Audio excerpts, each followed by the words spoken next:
Buenas noches, gracias por continuar conectados a la señal de Costa Rica Noticias. Estamos en vivo a las 8 de la noche con 2 minutos. Soy Ernesto Rivera. Desde hace décadas la tecnología avanza a una velocidad que vuelve difícil asimilar los cambios. Pasamos de tener teléfonos que solo servían para hablar con personas que estaban distantes, a teléfonos que en realidad son computadoras portátiles con sistemas de geolocalización, de videoconferencia en alta resolución.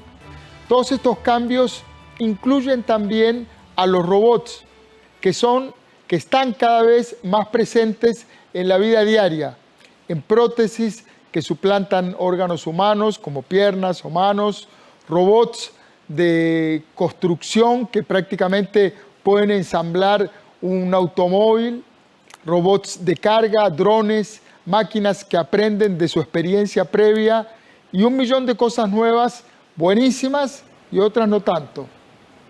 En Europa estos avances se reflejan en un desarrollo de la teoría jurídica y ya se habla de personas físicas, de personas jurídicas y también de los derechos de las personas artificiales. ¿Pueden tener derechos un robot? ¿Puede tener obligaciones o responsabilidades? ¿Dónde queda el fabricante? ¿Dónde el dueño o el usuario? Para conversar sobre este apasionante y novedosísimo tema, invité al ingeniero Ángelo Vargas Hernández, quien es ingeniero industrial y abogado, y ha trabajado el tema de los derechos de las personas artificiales. Buenas noches, ingeniero Vargas. Bienvenido al set de Costa Rica Noticias. Muchísimas gracias por la invitación, un placer. Buenísimo. En Costa Rica y en buena parte del mundo se reconocen los derechos de las personas, que son las personas físicas, de las empresas, que son las personas jurídicas. En el país y en otros lugares ha habido avances en reconocer ciertos derechos animales que antes no tenían ningún derecho animal, y ahora aparecen el derecho de las personas artificiales. ¿Cómo funciona esto? ¿Qué significa esto de que tengan derecho a las personas artificiales? Claro. Bueno, además de los que usted ya citó, está el panteísmo, en donde también le han asignado derechos a las cosas. Ejemplo, Bolivia o Ecuador, en donde reconocen como una persona jurídica a lo que llaman la Pachamama, la Madre Tierra. O en Nueva Zelanda, por ejemplo, también a una montaña y un río le dieron personalidad. Entonces el tema no solamente va en animales, también en el tema de cosas. Y ante esto, pues el derecho en los últimos 200 años no ha variado en gran medida en el tema de las personas jurídicas, que es una ficticia del derecho. No obstante, en el tema de la inteligencia artificial, que cada vez toma más realce, el tema se pone en la mesa y se tiene que cuestionar. La inteligencia artificial tendrá derechos y obligaciones, por lo tanto, tendrá capacidad jurídica, capacidad de actuar, y ante esta interrogante es donde empiezan entonces los cuestionamientos y justamente el empezar a analizar diferentes posibilidades hasta dónde la inteligencia sí tiene o tendrá en un muy corto tiempo derechos y obligaciones similares a las de las personas, quizás limitadas y muy parecidas a las de la persona jurídica. Es impresionante porque toda esta teoría viene de distinguir, entiendo, 4 niveles de sofisticación o de posibilidades de autonomía que tienen ya las máquinas. Ya las máquinas tienen un nivel de autonomía del ser humano. Bueno, podría decirse que en este momento, en el año 2020, la inteligencia artificial tiene una capacidad similar a la de un niño de 3 a 4 años. Sin embargo, dentro de poco va a llegar un momento histórico en donde esperamos poder verlo, y es ese hito en la humanidad donde se va a dar la singularidad tecnológica. Es el momento justo en donde la inteligencia artificial converge con la inteligencia humana. A ese momento se le llama singularidad porque es donde se intersecan. Y a partir de ese momento, los robots, más llamados robots, que es inteligencia artificial, como usted lo indica, hay 4 niveles, según lo determina Nils Ávila, para analizar la inteligencia artificial, desde lo que es una programación que ejecuta una tarea, un nivel de inteligencia no autónoma, un tercer nivel que es una inteligencia autónoma y la inteligencia artificial pura, que es el 4.º nivel. ¿Qué es lo que diferencia este 4.º nivel a las otras, que son las que ahorita percibimos en nuestra realidad? La capacidad cognitiva y volitiva que tienen la inteligencia artificial. En otras palabras, conciencia. Ese es el momento, y hoy no lo tenemos, en donde la inteligencia artificial tiene una capacidad similar. Lo que hace actualmente es que obedece órdenes. Claro, también existen 3 modelos. Las redes neuronales, que es una forma en donde ellos pueden interpretar la realidad, sistemas expertos y una inteligencia artificial pura en donde ellos aprenden de la realidad, aprenden de los demás y aprenden de sus propios errores. Kant decía, muy visionario por cierto, en el siglo XVIII, que la persona es todo ser racional. No lo limitaba a un ser humano. Nos vamos al siglo XXI y cae muy bien ese concepto en la realidad de hoy, como un ser racional, en donde lo incorpora como una persona. Lo que pasa es que usted aporta 2 conceptos ahí que están bien polémicos. Por un lado, la racionalidad, atribuirle razón a una máquina. Y por otro lado, lo volitivo, la voluntad. La voluntad es quizás uno de los elementos más inherentes, más arraigados, más propios del ser humano. Vamos a poner un ejemplo. Ya se puede fabricar una máquina que cumple una tarea. Una lavadora, un lavarropas, una lavadora es una máquina que cumple una tarea. Uno aprieta un botón y ya hay una secuencia de cosas que tira el agua, que pone el jabón, que seca, etc. Otras máquinas más complejas tienen la capacidad de evadir un obstáculo. Ya estamos viendo algunas imágenes que hemos estado pasando mientras conversamos de robots que tienen un sensor y pueden evadir un obstáculo. Hay carros ya en el mercado costarricense que uno aprieta un botón y el carro se parquea solo. Toma distancias, tiene cámaras que le permiten calcular, pero todo esto aún, digamos, tiene la capacidad de evitar cosas, de evitar obstáculos, de no chocar y de hacerlo más eficiente que una persona en muchos casos, pero ahí no hay voluntad. Soy yo el que parqueo el carro y digo, aquí me voy a parquear, soy yo el que decido lavar la ropa o el que vuelo un dron. Siempre hay un hombre. ¿Cómo entra este otro elemento de lo volitivo? Okay. En la parte volitiva tenemos que tener claro es que tiene la capacidad de entender el acto que está realizando. En los ejemplos que usted menciona, efectivamente, ahí hay un mando de un individuo, una persona física seguramente, que toma una decisión y lo que hace la máquina o la cosa según el derecho es obedecerla. En la parte volitiva, estos que usted menciona son sistemas expertos. Es un nivel mayor, por eso es un nivel 4. En este momento no lo estamos viendo realmente, pero sí la misma teoría indica en la parte más de la ingeniería mecatrónica que en el momento de la singularidad tecnológica que se da entre el periodo del año 2030 a 2045, según los expertos, en ese momento es cuando ya las máquinas podrían llegar a tener esa capacidad. Podría ser antes. Empezó de hecho en el año 2065 y por los mismos desarrollos tecnológicos el tiempo se ha estado cortando. Estamos hablando de la siguiente década.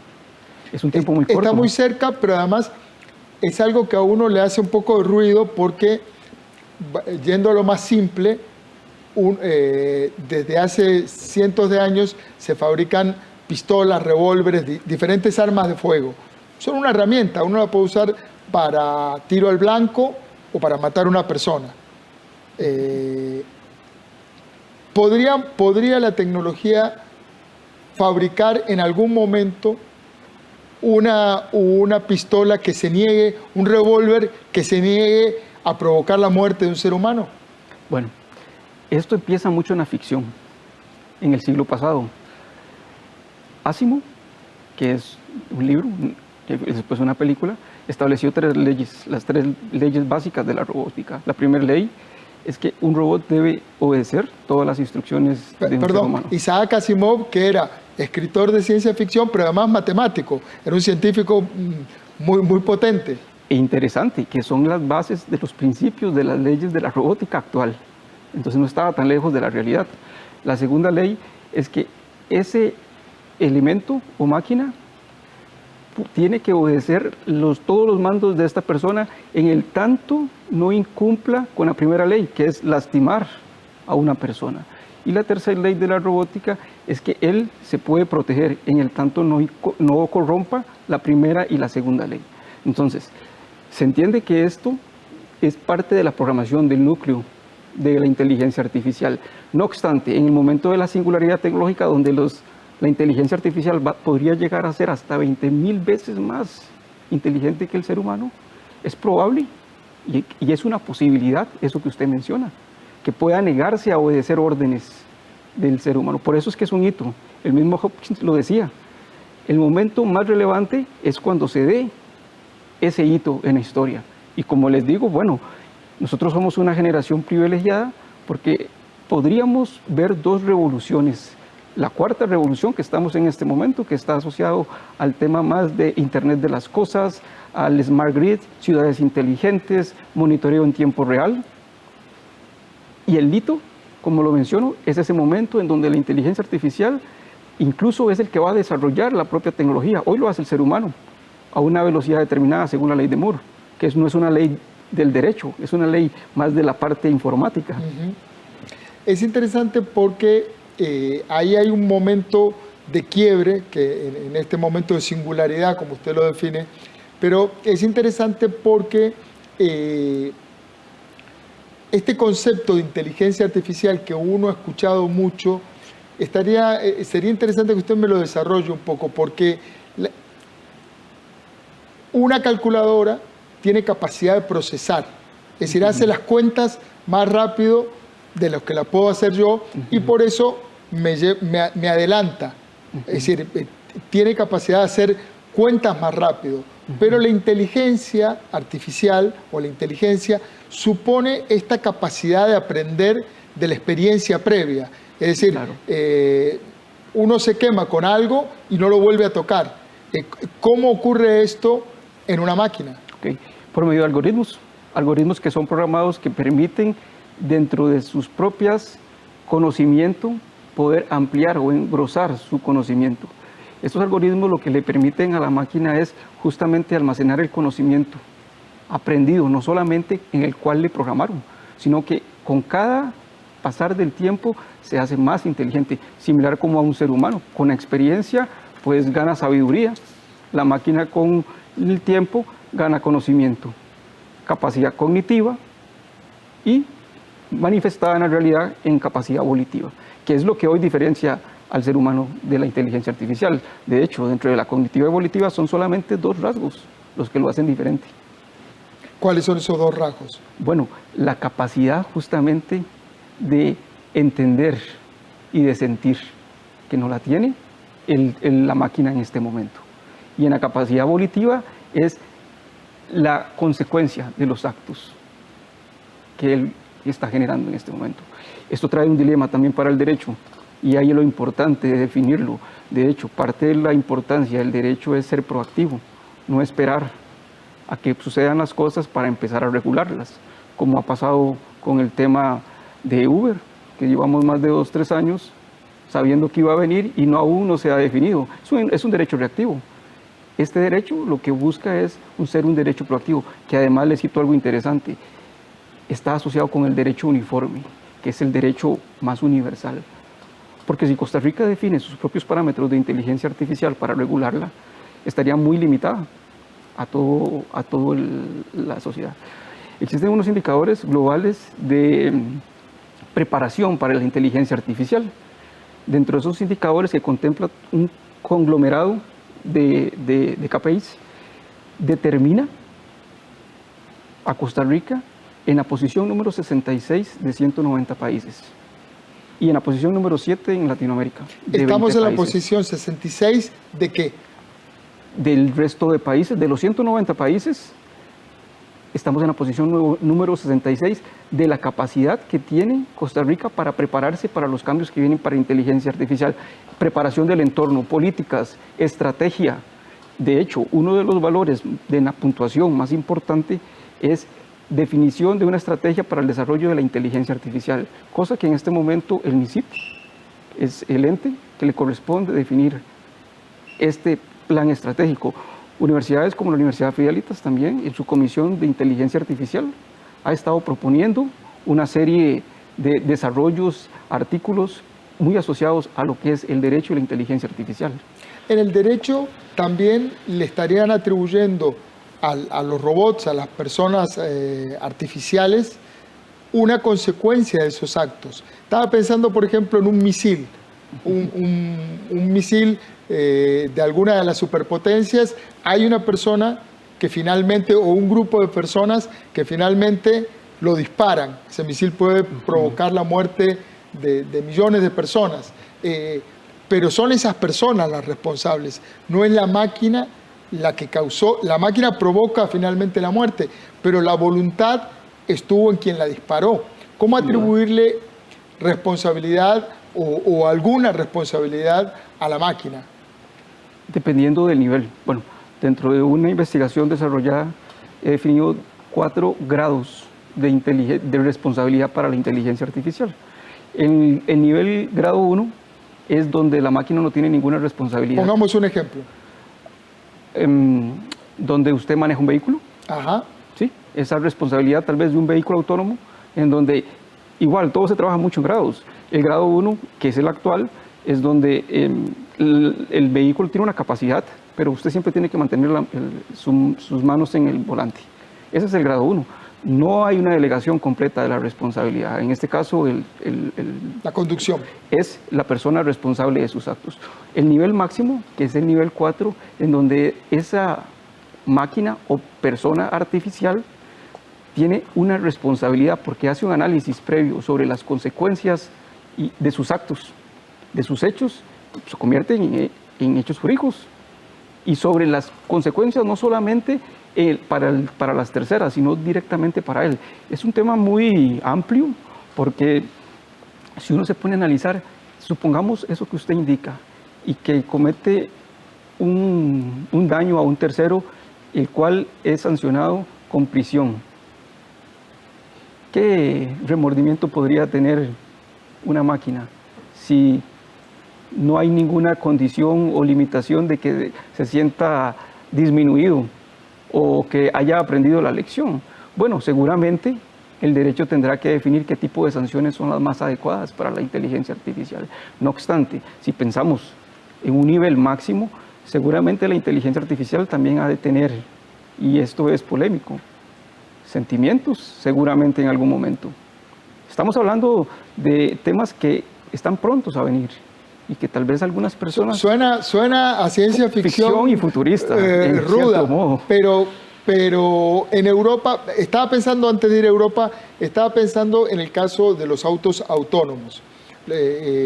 Hay varias compañías de automóviles que ya llevan años trabajando distintos sistemas de navegación para que el auto sea completamente autónomo del conductor. Uno le pone un punto de destino y el auto de alguna manera llega, toma una serie de decisiones, si ir por esta ruta o por aquella ruta, por temas de tránsito, por temas de conveniencia de las condiciones de la vía, etc.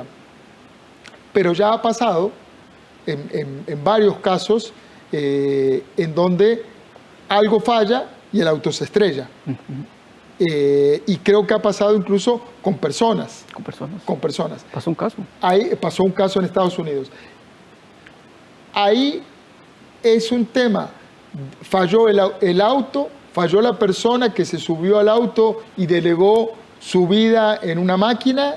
Es responsabilidad del fabricante que había una pulga en la programación del auto y se estrelló. ¿De quién es?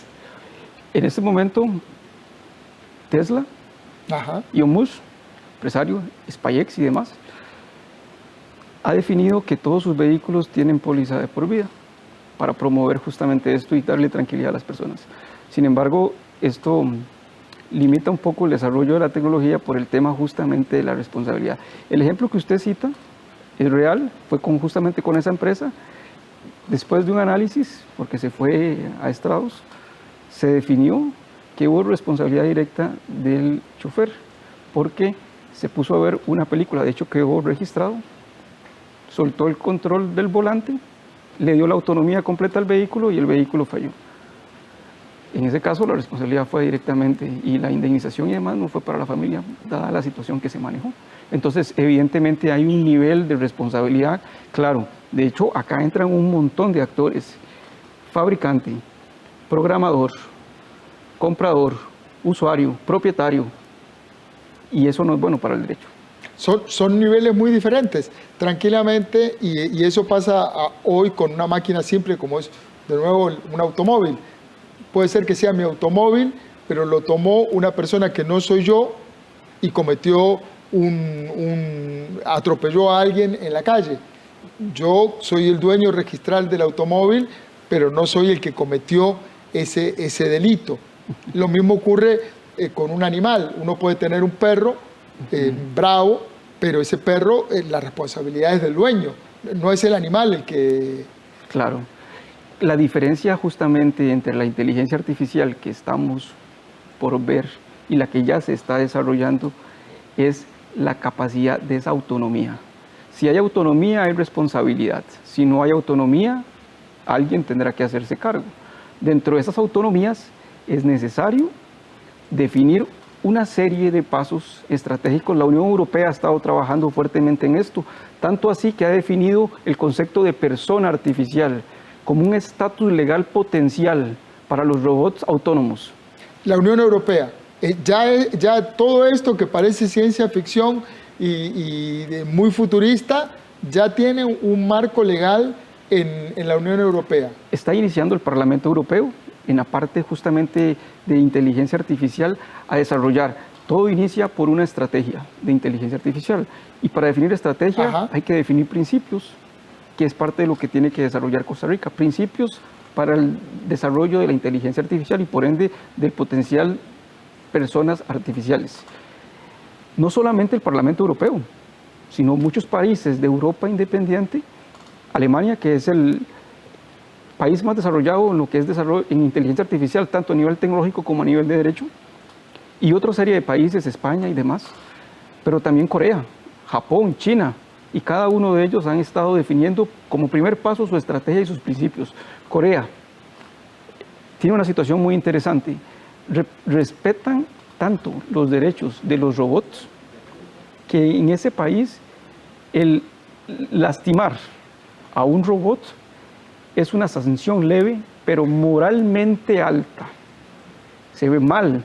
Hay muchos videos en el internet donde usted ve que están haciendo pruebas con una serie de robots. Eso no es permitido en Corea. Tienen una conciencia de respeto y responsabilidad. Eso, porque yo puedo agarrar este teléfono y estrellarlo contra el piso y sería un estúpido porque me tengo que comprar otro. Pero no hay una sanción moral, salvo por el hecho de que se vea agresivo y que usted lo podría percibir como un hecho de violencia. Pero no es inherente al aparato en sí. Los coreanos sí lo ven como una violencia inherente al aparato. Lastima la dignidad del robot, así lo perciben. Interesante, Japón, por ejemplo, 2018, la ciudad de Tokio presentó a un candidato para alcalde, Michiro Matsuura, para alcalde, inteligencia artificial, y dentro de su eslogan de campaña, no está programado para ser corrupto. Bueno, fueron las elecciones, quedó de tercero. ¿Quedó de tercero? Quedó de tercero. Pero tenía el estatus legal para participar como un candidato. Por lo menos como le permitieron presentar. No, sin embargo, existe en el mundo un caso real, Sofía, la primera robot con personalidad jurídica en el mundo. Un robot con nacionalidad saudita. ¿Un robot saudí? Que tiene personalidad e incluso dentro de la polémica que se generó en su momento, es que tiene mayores derechos en un país en donde desafortunadamente las mujeres no tienen los mismos derechos. No obstante, Sofía tiene mayores derechos que las mujeres, tanto así que puede salir del país sin el permiso de un hombre. Y esto ha generado polémica y reacciones importantes en dicho país. ¿Y qué estatus le dieron a Sofía en persona ciudadana saudita? Ha dado conferencias, ha venido a América Latina, México ha estado, Estados Unidos y otros países del continente, y en el resto de países ha dado muchas charlas. Le sacamos las baterías, la desconectamos y la estamos matando en el concepto clásico. Bueno, parte de esto, por eso es que es muy importante la integración. El tema de la inteligencia artificial se nutre de ciencia, y es tanto su impacto que está impactando el derecho. Pero como ciencia, uno de los pilares es la tecnología 5G, para poder desarrollar la inteligencia artificial. Conectividad a alta velocidad en cualquier parte del mundo, en donde pueda tomar decisiones de forma inmediata. Y no solamente eso, sino almacenar conocimiento. Diferencia entre robots y algunos otros softbots es la virtualidad. Usted podría en uno de ellos tener almacenado, y de hecho así es, en la nube, toda esta información, y puede ser trasladado a otra máquina, que esto incluso puede llevar a otros temas que se salen un poco del tema puntual de inteligencia artificial, pero no así de la parte de virtualidad que puede tener el almacenamiento de información, incluso en un ser humano, por medio de nanobots que se están desarrollando. Tema sinceramente apasionante, ingeniero Ángelo Vargas. Se nos fue el tiempo, pero es un tema al que hay que darle mucha cabeza y muy pronto, porque estas cosas que parece que están muy lejos, de pronto llegan y cambian la vida de millones de personas. Y si no, que lo digan los taxistas, si no, que lo digan los hoteleros. Digamos, toda la economía de plataformas ha revolucionado el mundo, y los estados nacionales, lo que hoy conocemos como estados nacionales, se han visto muy complicados a la hora de administrar algo que no se sabe dónde ocurre. Claro. Y para cerrar, si gusta, le doy un dato interesantísimo. Los países más desarrollados del mundo están apuntando a promover el desarrollo de la inteligencia artificial porque lo ven como una oportunidad de desarrollo para sus países. Y ahí la importancia de no quedarse atrás, ser punta de lanza en este tema. En América Latina el tema no se trata en gran medida, más es en el lado de Europa. Costa Rica tiene una oportunidad, tiene 10, 15 años para prepararse, si es que así lo quiere. Eso va a generar muchos beneficios para el país en el desarrollo profesional, industrial y otras nuevas tecnologías que permitan al país pues surgir en un nivel tecnológico y ojalá estar en estos indicadores dentro de los primeros países. Muchísimas gracias, Ángelo Vargas, ingeniero y abogado. Un placer. El derecho de las personas artificiales, un área novedosísima de las ciencias jurídicas. Vamos a ver a dónde nos llevan. Olvidarnos o pensar que el futuro no va a llegar no es un buen negocio. Ya hemos pasado por eso antes y los resultados no han sido buenos. Así que aquí tienen un tema para meterle cabeza. Recuerde, trabajamos para usted. Somos la televisión pública de Costa Rica.